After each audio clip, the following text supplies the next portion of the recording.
Good afternoon, everyone. On behalf of Alpha Kappa Alpha Sorority, Incorporated, I'm delighted to welcome you to this afternoon's Voter Forum. Our theme is Your Vote is Your Voice. Speak up. We are here to have an important conversation about the power of voting and how we can all make a difference in our community by exercising our right. This afternoon, we'll hear from two outstanding community leaders who will share their insights on why voting matters, particularly for young and for first-time voters. Whether you're a seasoned voter or preparing for your very first election, this afternoon's discussion will inspire you to get more engaged. Before we begin, I want to thank our Social Advocacy Committee who helped make this event possible.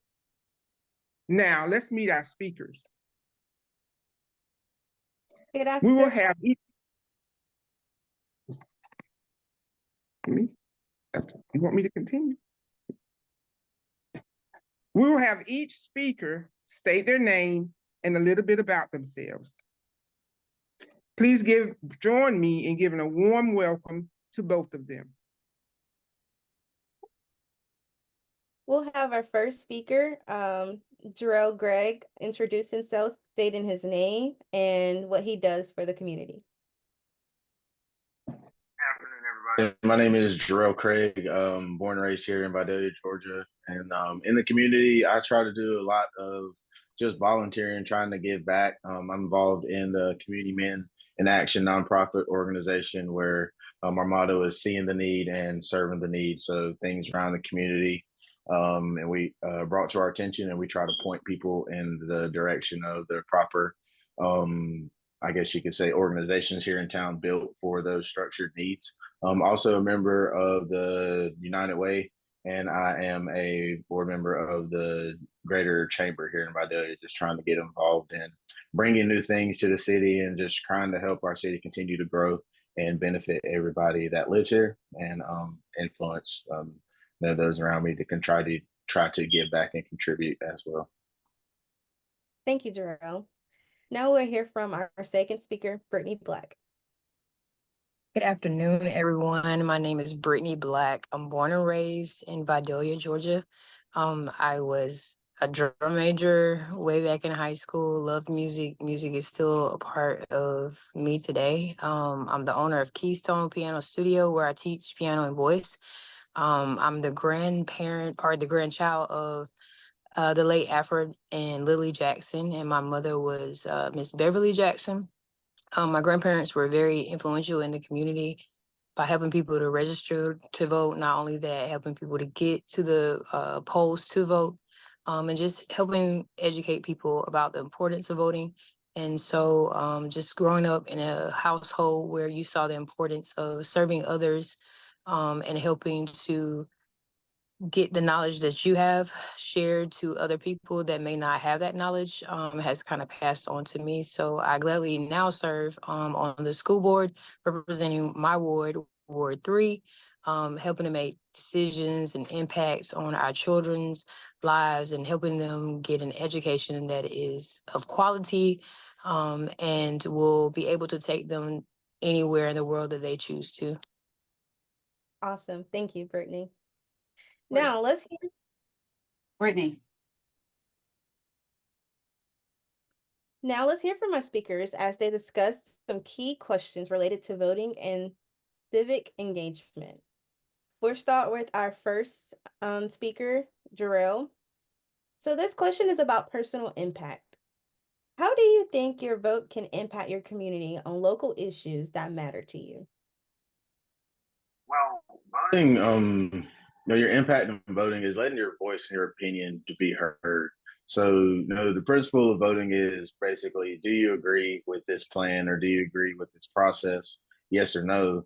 And then that information is taken by the individuals in charge, I guess you can say, of that process and plan, and then trying to come up with a way for it to impact and benefit everybody, even the naysayers and yay sayers. As you know, voting goes yay or nay. So just that voicing your opinion just lets them know where you stand. And then also, just showing up to the public meetings. That way you can voice your opinion there. And they can put a face with a name and kind of make it more interpersonal instead of just being a number on a chart. So I just believe that voting is just a way to just let your community know where you stand on certain issues and what they can do to kind of help make those issues benefit everybody and not generally just a certain sect of the population, more of a total population impact than just a percentage population impact. Thank you, Jarrell. All right, Brittany. I think my impact in voting is people want to see where you are or where you stand, of course, but also if you don't stand with the crowd or the people that are going for a certain thing, but you believe in something else, I'm definitely that person that if I believe that that's the wrong decision for our community, I will speak up, I will ask questions, and I'm not afraid to be the odd person out kind of thing. If I believe my answer or my choice is better. Thank you, Brittany. We're going to move on to question number 2, voting experiences. So, Jarrell, starting with you, what was your first voting experience like? How did it make you feel about participating in the election?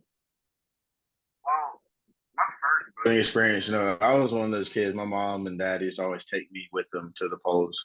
Some people, a lot of the younger kids may not remember, but there used to be a manual where you have to actually take a lever, pull the lever, punch your actual ticket. That was just a cool thing to me, just had the big machine.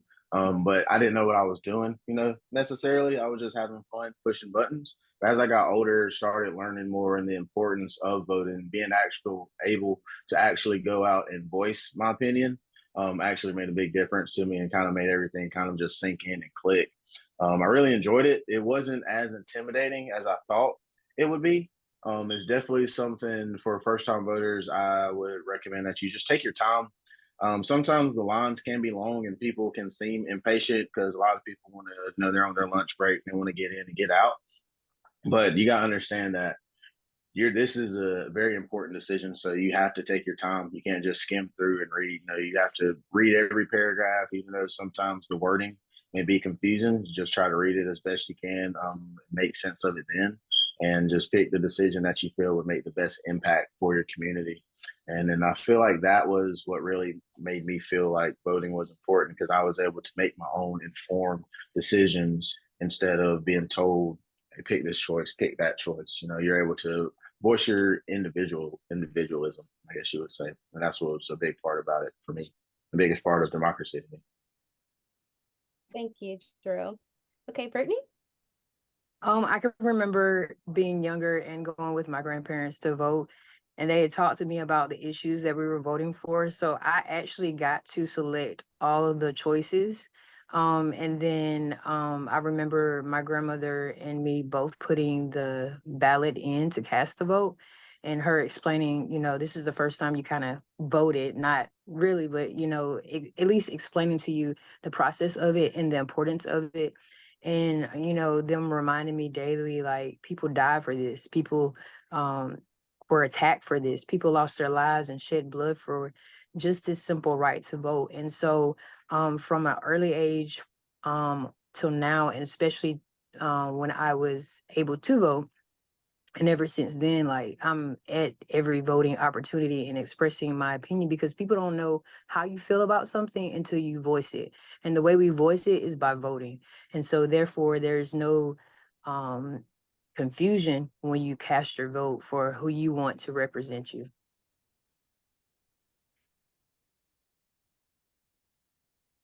Thank you, Brittany. Okay, we're going to move on to question number 3. Obstacles to voting. What barriers do you think prevent people from voting? And can those obstacles be addressed? Starting with Jarrell. This one, so the barriers I really feel about voting is more of a just will and want to go to the polls and vote. Now, voting is very simple, very easy to do, but you have to get there and you have to go. So I was running for, me and Brittany both ran for a campaign last year for school board positions.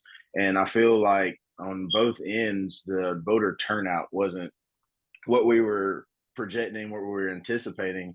It was still a good voter turnout for a certain portion, but just overall, it was a very low turnout, especially in, I guess you would say, our age demographic, just just younger adults, and it's just trying to figure out a way to get them to realize the importance of, and that's kind of segueing into one of the later questions that we have. But I just feel like the biggest barrier to voting is getting people to actually show up to the polls. The information is always there. My phone's been blowing up ever since the campaign started about action packs.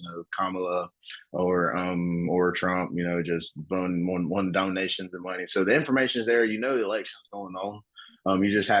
People have to take the time to go. I mean, voting is a 5-10 minute process at most. So it doesn't take all day. It doesn't take long. I feel like some people just get that notion that they're going to be there all day to vote, but it's not going to take that long. So I feel like the biggest obstacle is just finding a way to entice people to actually show up to vote. Thank you, Jarrell. Okay, Brittany? I would say I think it's changing our mindset. For a long time, especially the Black community, we don't take the time to really research.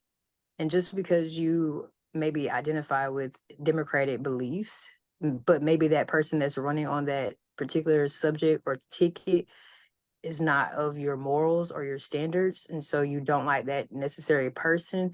We just have to take the time to really educate ourselves about situations and think not just present minded, but future minded of how this will affect us eventually. I also think it's learning, if we research and take the time, social media, the false information won't be so, I guess, intimidating to us because we know what's true and what's not true. And then I think it is the barrier of, yes, everybody's expected to do this, everybody's supposed to do this. So yes, the lines may be long, and yes, it may take a while, but like Jarrell said, it really doesn't take you that long. These are choices though that affect your life. So when you think about it, I would rather wait all day to cast my vote than to just not let that opportunity, or to let that opportunity to fade from me. Thank you, Brittany. Okay, we're going to move on to question number 4, civic responsibility. Why do you believe voting is important for individuals in society? Starting with Jarrell. Kind of going back to what Brittany said earlier, this is something, especially for people in the African American, community, that we weren't given at first. Like she said, people died, people fought a long fight, for us to be able to even have this right to vote. And then I feel like it's just it's a disservice to those that sacrificed all that for us to not even take the time to vote, to even show up and voice your opinion. There was a point in time, some people would still say we're still at that time in a sense where our opinions didn't matter and people didn't care. But we have the chance and opportunity to voice our opinions and to be heard and to be able to make a difference in the nation and our states and our cities. So we have to take the time to go vote. It's our right. Can't take it away. They gave it to us now, so we have to use it and make the most of it. And like Brittany said, I'd rather wait and voice my opinion than leave it up into the hands of somebody else who doesn't have my best interest at mind, and that I'm able to try to help forward. Like you said, these votes, people may think I'm voting, today in November, but that November vote is going to matter in March. It's going to matter in 2 years. It's going to matter in 5 years. So, she said, it's kind of more being more forward thinking, because it's all about the next generation. It's always bigger. It's bigger than me. It's bigger than all of us. It's all about what are we going to do for the people coming after us, and how can we set them up to succeed. And I feel like that's probably one of the biggest parts of the civic responsibility, is just passing the torch. Thank you, Jarrell. Okay, Brittany? I think it's important because if you don't vote, people don't know what you think or how you feel. By voting, it is a clear statement of this is what I want, this is not what I want. And definitely it's a way of allowing people to represent us, but represent us in a way that if it was us, we would still feel comfortable in that person making decisions for our lives. Because that's literally what we're doing. We're putting our lives in somebody else's hand to represent us and make decisions for us, and praying that they make the best decisions that they know how to, and the best decisions for everybody. Thank you, Brittany. Okay, we're going to move on to question number 5. Influence of media. How does social media influence your views on candidates and issues? Do you think it motivates or discourages people to vote? Jerome? Social media is a very, very tricky topic because there's so many outlets and resources and so much. We're flooded, kind of over flooded with information because there's no, they try to regulate it, but there's still no true regulation of what you can post on social media. They started doing no minor small fact checks, but everything you see doesn't get fact checked.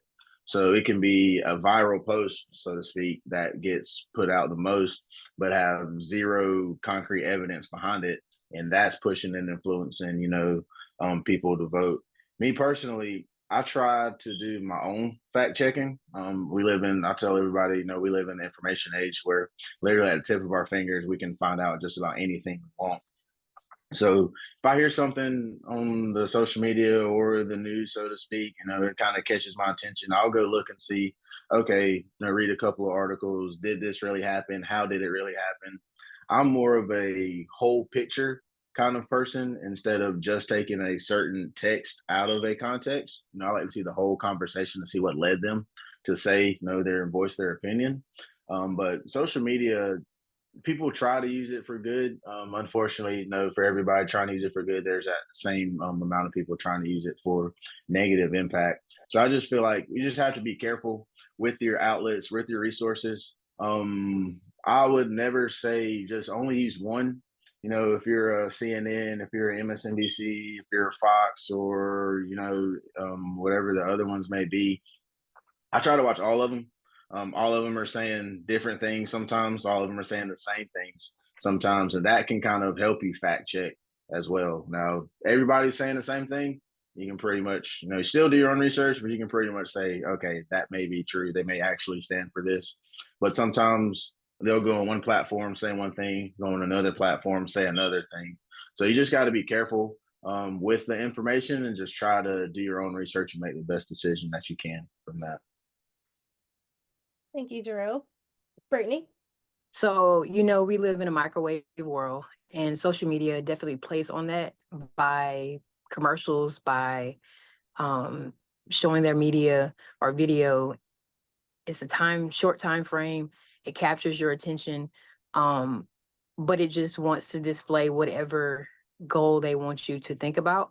But it doesn't necessarily stretch your mind to think, is that the whole picture? Or is that just a snapshot of a picture? And so that's why we have to be careful in what we watch, what we hear, and what we listen to from other people, because they're only showing us the snapshot, but we have to look at the whole photo album basically and really navigate for ourselves. Yes, you're telling me this now, but let me look at your record. Let me look at your experience.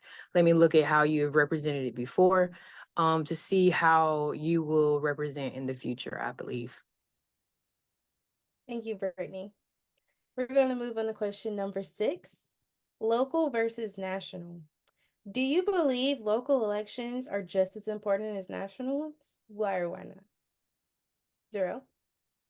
Me personally, I'm a bigger proponent of local elections more than national elections. And I say that because sometimes you're in the national vote, sometimes you can get outvoted, but just overshadowed by the electoral college. I feel like sometimes the electoral college is not a true representation of a particular area. So if you're Democrats living in a heavy Republican area, then the Republicans are more likely going to win that electoral vote, which is going to influence the national vote. But in a local election, the Democrats and Republicans have a chance to kind of maybe split more that way. And I always think that, and I always feel like local elections will affect you sooner than the national ones. National ones have to trickle down, no effect, but the city, local, state elections, they're happening right there. Your local election, that's where you pick your representatives, your Senate members, and those are the ones that you expect and you hope to take your opinions to the national state level. So that way the things that we're voting for are based for that general area demographic. And then also with the local elections, they see what's going on every day. In the state national elections, they may come through once a year. They may come through only when it's election time. But your local officials, they live it. They see the struggles every day. They can't hide from it. They go out there, they go outside, they see the prices, they see the streets, they see the towns and things like that. So I feel like getting your local officials in place first kind of builds the foundation for you to do more on a state national level. Thank you, Jarrell. Brittany? I would agree with Jarrell. I think local would be more effective. And you definitely feel it first. So yeah. All right. We're going to move on to question number 7, engagement strategies. What creative strategies do you think encourage more young people to get involved into voting? Well, that goes back to the social media. Especially these days, TikTok, Twitter, Instagram, Facebook. Just those YouTube, those outlets are what young people use. That's where they get their information from. I couldn't tell you the last time somebody my age or younger probably picked up and actually read a newspaper or read a magazine. They get a link, read the headline, see the snapshot, like Brittany was saying, the microwave age, see the snapshot, try to get a general picture, and then just move on from that.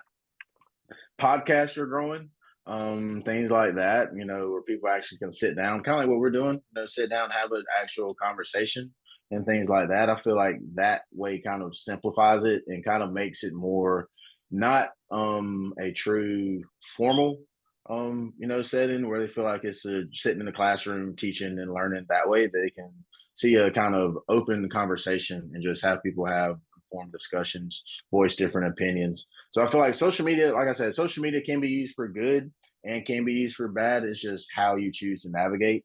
But I feel like that's the best way to kind of reach the youth because that's where they're at. We live in a time period now where you can't walk, you can't go anywhere without seeing somebody with a phone in their hand. So definitely have to target, that aspect of it and just put the information in front of them as best we can. Thank you, Jarrell. Brittany?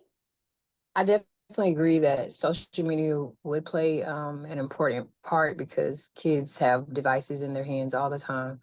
And they definitely like a beat. So I think music could be a more factor in getting their attention too. And I also like if we could see more kind of election like stuff in the classroom as well. As simple as, okay, we're voting on who's going to be the leader of the classroom today.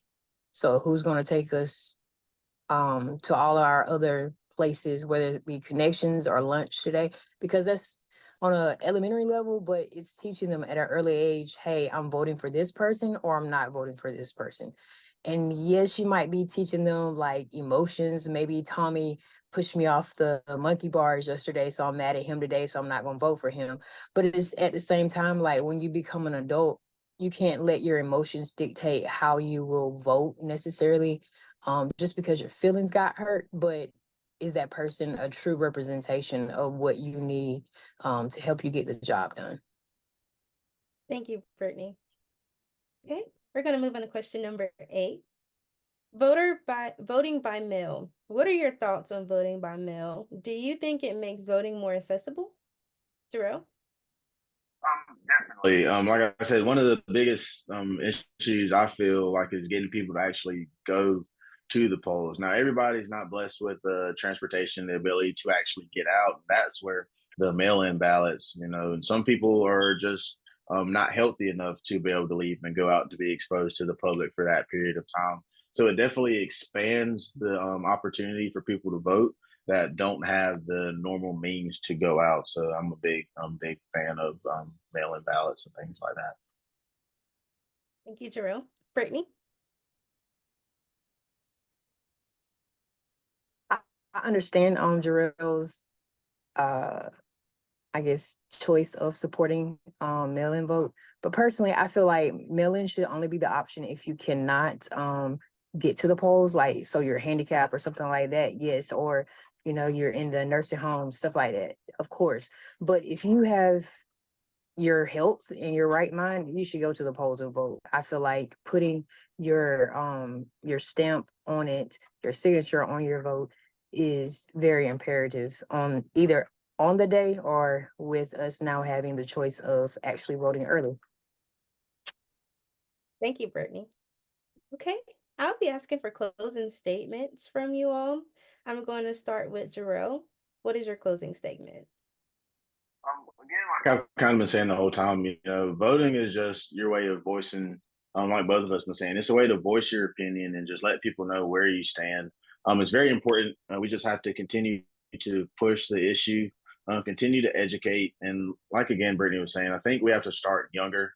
I remember in school, it was during the Obama election, 2008, I was in middle school. We held a school vote, kind of a mock election. And that was kind of one of the first times, other than my parents taking me, where I was actually able to get involved in voting. So it's definitely continue to educate the youth, continue to allow them to see the process. And you have to have an open conversation, an open discussion about it so you can know the truth, really know where you're at. And you can't be scared, like Brady said, to voice your opinion. You can't be scared to be the odd one out. You can't always agree with everything. Everybody's not always going to agree with what you say, but that's the beauty in democracy. We take our differences and we're supposed to put them aside and come together with the best solution. That's kind of not where politics is at right now. It's a different conversation, of course. But I just feel like, just going out, expressing your opinion and not being afraid to be an individual is the true basis of democracy. Brittany? All right. So my closing remarks will be get out and vote. We can go to work, so we need to go vote. We think that I'm so tired of hearing from, especially my age group, my vote doesn't matter. So why else do you think they're trying to keep you in that mindset? If our vote didn't matter, if our voice didn't matter, they wouldn't be pushing so hard for us to continue in that mindset. So I'm just pushing hard for people to change their mindset and think the opposite, because obviously we are important. Obviously, they are afraid that if we show up and show out in numbers, we will dictate who is not just in this election, the next election, who will be president, who are our local officials. So just don't be afraid to voice your opinion, because they're afraid that we're going to show up. So some point somebody has to stop being afraid and put their foot down and stand up for really what they believe in, and remember that many people die for this right. We take it as a privilege now, but it's a privilege that could be taken back if we do not get up and vote. Thank you all both for giving your closing statements. I will go to the closing, and Lori will be starting off her closing and then handing it over to our chapter president. Thank you so much to our speakers for your thoughtful and excellent comments today, and to all of you who are participating in this important conversation. It is now my pleasure to invite our chapter bosses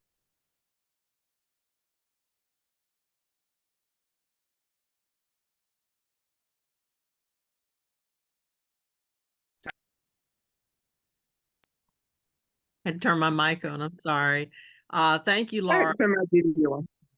That's okay. Thank you, Laura. On behalf of the members of the Phi Delta Omega Chapter of Alpha Kappa Alpha Sorority here in Vidalia, it is my pleasure to express our gratitude to Ms. Brittany Black and Mr. Jarrell Craig for their inspiring words on the importance of exercising your right to vote. I've known both of them a long time. I've watched them grow into fine young adults, and I'm very proud of both of them.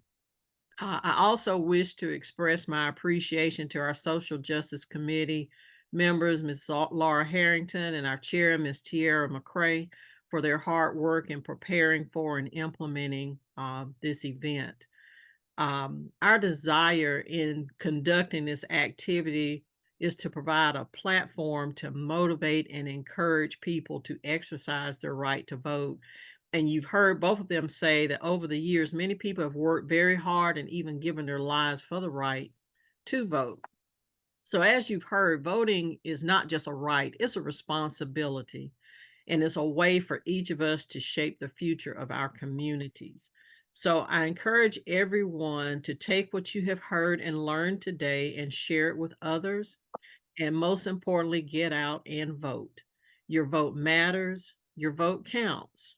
Your vote is your voice. So thank you again for attending, and we look forward to seeing you at the polls. Let's vote.